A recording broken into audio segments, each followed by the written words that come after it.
Hey everybody, I'm Erica Carlson with BRIX Real Estate. I'm also your local Rockford neighbor, and I'm here to share Wright County real estate data with you. And I do this every week, so I hope you'll join me every Wednesday. I'm gonna go ahead and share my screen. Just give me a moment.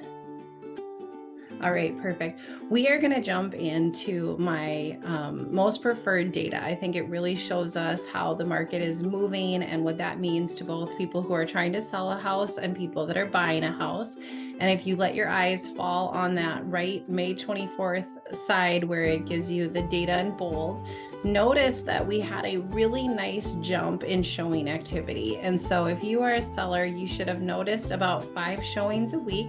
Again, these are just averages, and I only go from the 250 to 500K range. So if you're outside of that outlier, you may be having a different experience. Also, if you just put your house on the market, you probably get a lot more showings than 5. And if it's been a month or longer, you would definitely see a slowing. That's just how the natural ways of this all works, is the people that are most excited come out on day 1 and day 2. And then, of course, other people come out later as well. When you compare that to Hennepin County data, which you see below, it's 7.3. And so you notice from last week, they had an uptick too. So I can't really explain why last week was slower than this week, because the weather's been lovely, no major holiday that I can think of, or really anything. In fact, interest rates kind of snuck up a little bit, so it kind of made us in the industry a little uncomfortable for those of you shopping and selling, because we love to see your interest rates well below 7%, of course, but it is still very fluctuating day to day, hour to hour. That is just the nature of how this is currently working in our market. You can see below, the data doesn't change week to week in terms of averages. That's not how it's released. It's only released by the month. So 20 to 40 days, somewhere in that month period, I would say most of you would sell a house much faster than that. As we enter the Memorial Day weekend, we always see a slowing after this weekend. So if you are listing your house this summer, you may not have that speed, and you definitely want to be careful with your pricing strategy. So while real estate agents typically go back a few months to pull that data and give you an idea of what you could sell for, you really want to pay attention to what people are listing the house for, not what it's sold for. I think that will give you more accurate data on how you should list your house. Remember, a listing price is a marketing strategy. It isn't necessarily what it's going to sell for.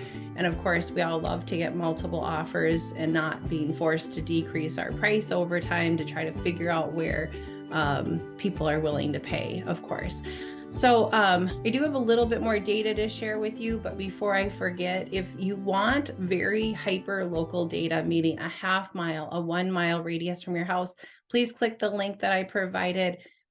It's free, no strings attached. You can find out what is selling in your neighborhood, for how much, the pictures, all that information.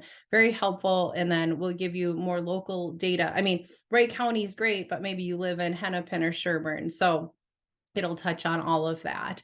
All right, moving on. As we look at this week, the other important, interesting information that's jumping out is we have had another increase in inventory, almost the same as the May 10th week. So this is, again, the height. So if you're out there shopping, this is great news. It means you have more selection than ever. However, when I remove the contingencies, meaning the exceptions, like where these are the ones I can really write an offer on cleanly without any competition, right? No contingencies.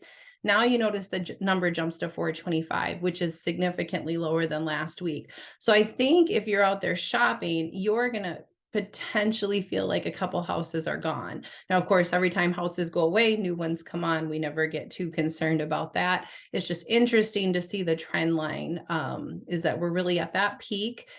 Hard to know what'll happen this summer. I imagine the inventory will stay strong because we had a late spring. And so I think people that were waiting for the nice weather, here it is. And I think they're thinking about listing their house. And I think that's going to be to your benefit as a buyer to wait, because then you're missing out on that heavy competition that the spring market brings as we entered the summer season. Pendings went up quite a bit. No surprise there. We had a lot of houses on the market. We had a lot of shoppers.